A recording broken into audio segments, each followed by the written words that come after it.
Bonjour à tous, bienvenue à cette treizième rencontre où est-ce que nous allons aborder le treizième verset du Tao Te Ching, écrit voilà déjà plus de 2500 ans par Lao Tzu.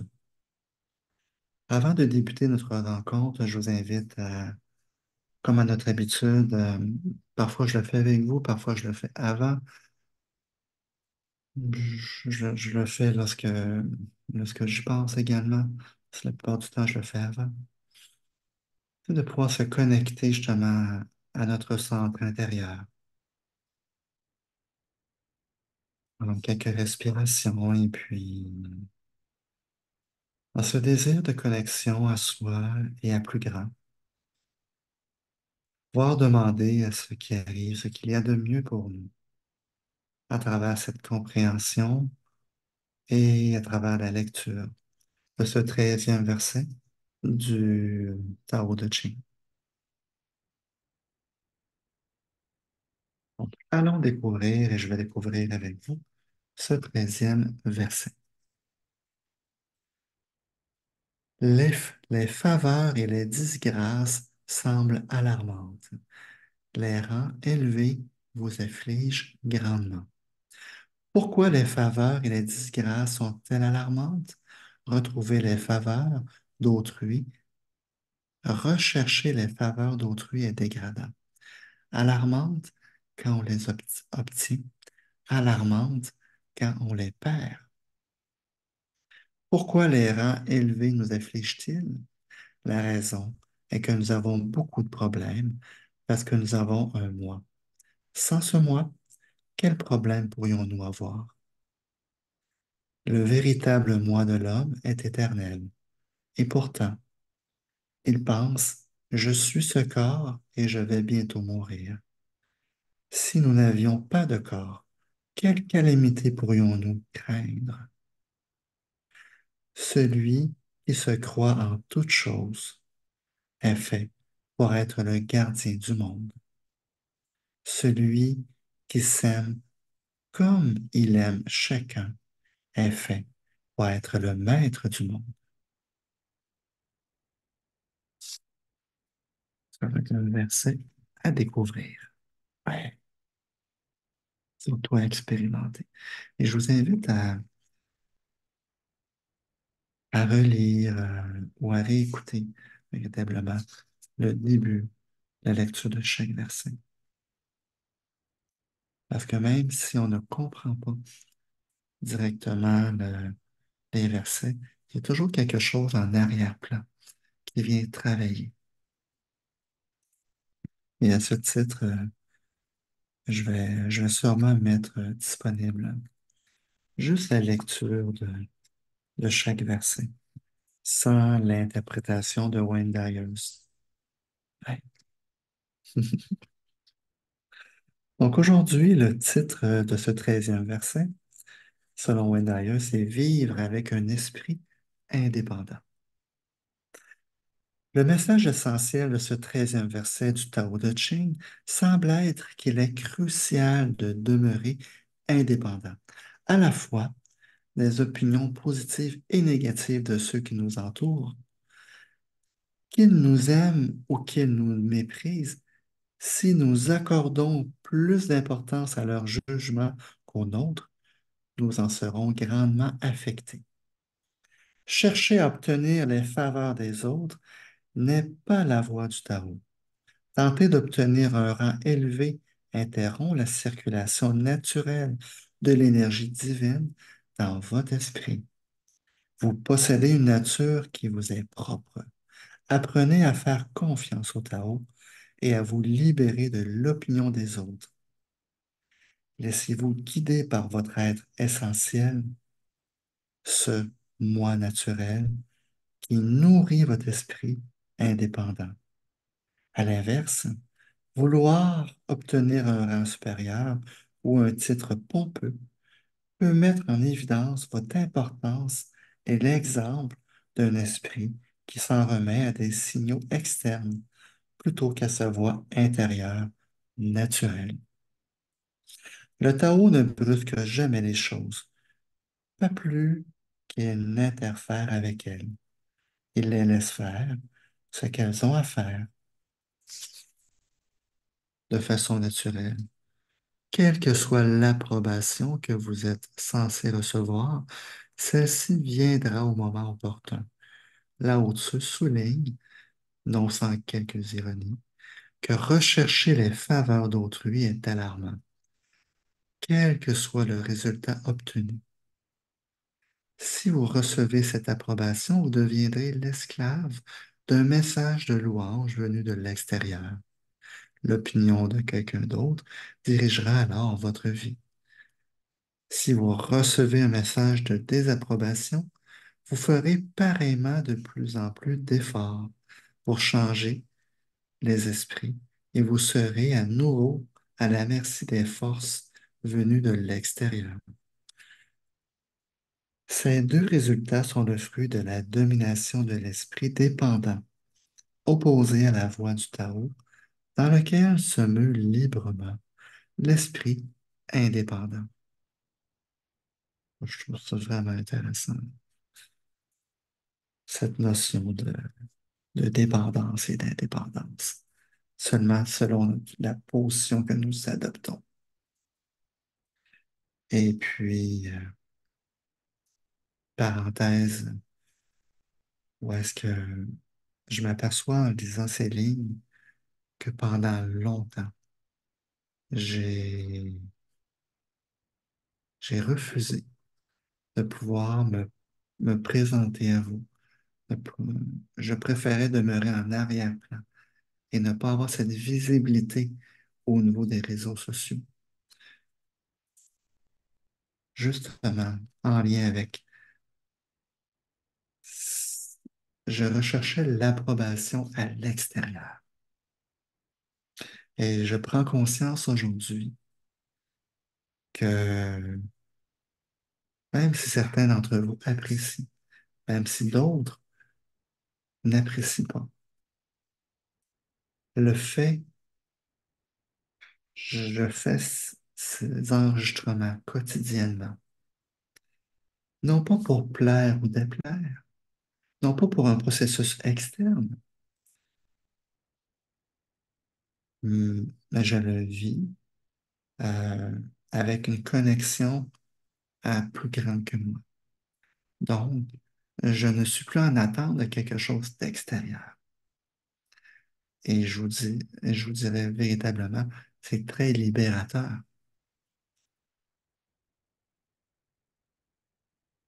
Donc,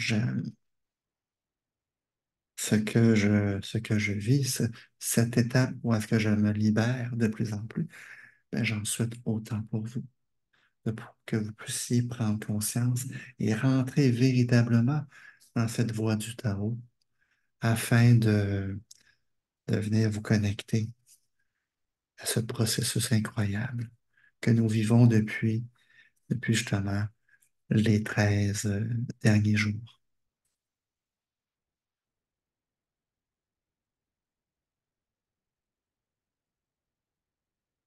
Donc, si vous recevez cette approbation, vous deviendrez l'esclave d'un message de louange venu de l'extérieur. L'opinion de quelqu'un d'autre dirigera votre vie.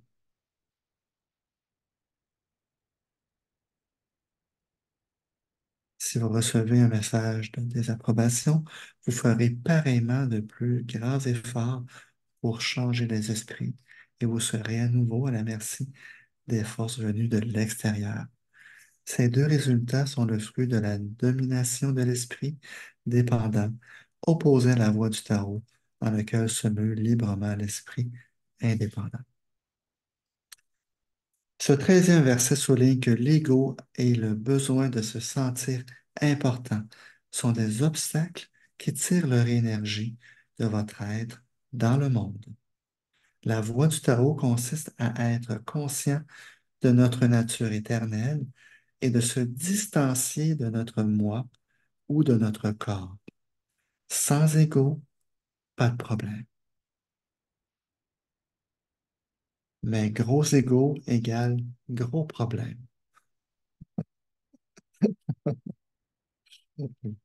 Je ris parce que c'est véritablement ça. véritablement ça que je vis depuis les 2 dernières semaines, soit depuis le début des lectures du Tao avec vous. Euh, Mon ego a voulu prendre de l'espace. Où est-ce que je voulais décider? Et concrètement, physiquement, je vous dirais que j'ai ressenti quelque chose de tout de même assez violent à mon corps physique. C'est, j'ai vraiment pris conscience que plus on axe, plus on veut décider dans quelle direction aller et comment le faire et être en contrôle, c'est c'est souffrant pour le corps. Donc, heureusement, j'ai pris conscience du processus, je me suis observé et puis aujourd'hui, avec sourire, je peux vous dire que effectivement, ça- de se connecter à l'énergie du Tao, ça a amené quelque chose de plus fluide.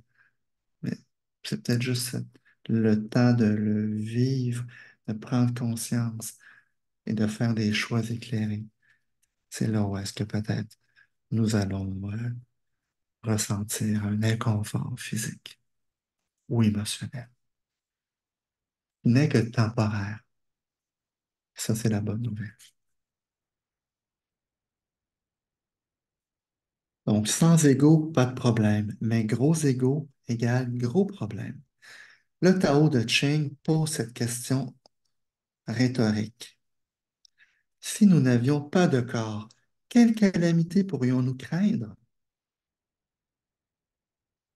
Si vous vous posez cette question, vous découvrirez une âme divine et invisible, indépendante de l'opinion de tous ces chercheurs affligés qui peuplent le monde. Hmm. Et si nous n'avions pas de corps, quelle calamité pourrions-nous craindre? Nous n'aurions plus la peur de mourir, on n'aurait plus la peur de souffrir, on n'aurait plus peur, probablement. Donc, il y a euh, un, un enseignement donné par Joe Dispenza, qui est un chercheur américain au niveau de l'énergie quantique. Et Joe Dispenza nous propose véritablement de vivre notre vie sans peur. Et je trouve ça extraordinaire qu'il y ait plusieurs notions qui se reconnectent. Et si nous vivions notre vie justement sans peur, ou de moins en moins connectés à l'ego et davantage connectés à notre âme éternelle? Dans l'esprit du Tao véritable, votre véritable nature remplacera la poursuite des faveurs extérieures par la prise de conscience que l'opinion des autres ne vous concerne pas. Je répète, dans l'esprit du Tao, votre véritable nature remplacera la poursuite des faveurs extérieures par la prise de conscience que l'opinion des autres ne vous concerne pas.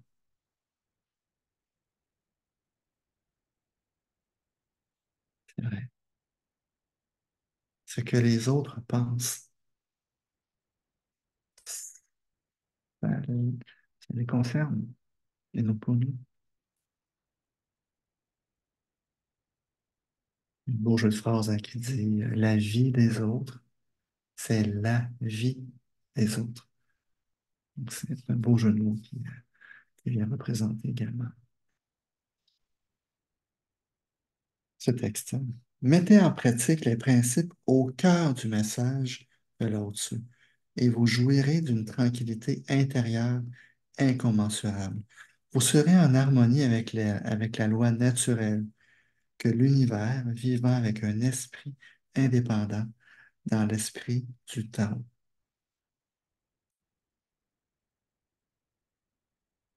Apprenez à faire confiance à votre nature propre intérieure. C'est ce que nous dit Wayne Dyer. Apprenez à faire confiance à votre nature propre intérieure. Je vais le lire une troisième fois. Apprenez à faire confiance à votre propre nature intérieure. Toutes les pensées passionnées qui vous viennent à l'esprit concernant la façon dont vous voulez mener votre vie sont la preuve que vous êtes en harmonie avec votre propre nature. Votre conviction est tout ce dont vous avez besoin. Si vous éprouvez de l'insécurité parce que les autres ne sont pas d'accord avec vous, rappelez-vous que Lao Tzu dit que rechercher les faveurs d'autrui est dégradant et que cela vous amènera à perdre de vue votre moi véritable. Accordez-vous la permission de vous rappeler que vous n'êtes pas seulement un corps et que l'opinion des autres quant à ce que vous devriez faire ou ne pas faire ne tient probablement, probablement par contre de votre être véritable et éternel. Ces gens ne sont pas non plus uniquement des corps. Donc, le fait de rechercher leur approbation amplifie l'illusion que nous sommes que matière. C'est tellement intéressant cette notion. Le fait de rechercher leur approbation, l'approbation des gens à l'extérieur, amplifie l'illusion que nous ne sommes que matière. Effectivement, nous sommes tellement plus que ce qui paraît être. Nous sommes tellement plus que ce corps. Et puis, un maître indien amenait justement cette réflexion à savoir si nous sommes et si nous nous déterminons uniquement notre identité selon notre corps, lorsqu'il est jeune et qu'on avance en âge, et notre identité va changer ou notre propre valeur peut être amenée à changer selon la perception que nous en avons. Là, je parle au niveau de l'âge, mais je parle également selon notre sensation de ce que l'on peut apporter à la société, notre contribution. Euh, nous sommes beaucoup plus que ce corps au niveau énergétique, au niveau à plein d'égards. Et le maître indien nommait également, questionnait les gens. Si les gens perdaient un bras, une jambe ou la moitié de leur corps, est-ce qu'ils demeurent toujours la même personne? Et les gens étaient confrontés à dire, bah oui, je suis toujours moi, un moi différent, mais toujours moi quand même, avec des morceaux en moins. Et c'est ça qui est passionnant, c'est du moment où est-ce qu'on cesse de se définir et de donner notre valeur selon uniquement notre perception de ce qui est matière, donc au niveau physique, on peut être connecté à tellement plus grand que. Et là, je vais continuer la lecture. Puisque votre moi mondain n'est pas votre véritable identité, faites confiance à votre moi éternel et il communiquera avec vous. Voilà, c'est une question de confiance. Passer de la confiance de, de notre perception de qui nous sommes dans la société versus cette connexion à qui nous sommes de manière éternelle. Il le fera par l'intermédiaire de votre nature intérieure et vous l'honorerez par un esprit indépendant. Respectez votre mission, respectez votre vision et faites confiance aux pensées naturelles et passionnées qui sont en harmonie avec l'essence aimante du Tao. La passion revient ici. Et je me sens véritablement passionné par ce que je vous partage et les lectures que l'on partage ensemble actuellement. Exercez-vous à être la personne décrite par Lao Tzu dans ce 13e verset. Et répétez les affirmations suivantes. Je suis le gardien du monde et je suis fait pour être le maître du monde. Pourquoi? Parce que vous avez reconnu l'existence du lien qui vous unit à chacun et à toute chose grâce à un esprit indépendant, qui est à la source de l'amour. En vivant sur la base de votre moi éternel, vous deviendrez un maître et un gardien mystique. L'approbation que votre moi mondain réclame sera perçue pour ce qu'elle est vraiment. La lutte d'un esprit dépendant pour s'engager dans la vie comme s'il dépendait d'une approbation extérieure. Mettez le Tao en pratique dès aujourd'hui. C'est le moment de la mise en pratique. Demandez-vous à l'instant même quelle est ma véritable nature si aucune force extérieure ne me dit qui je suis ou ce que je devrais être. Je répète la question. Demandez-vous à l'instant même quelle est ma véritable nature si aucune force extérieure ne me dit qui je suis ou ce que je devrais être. Wow! Je pense que c'est une phrase sur laquelle on pourrait gagner à méditer là-dessus.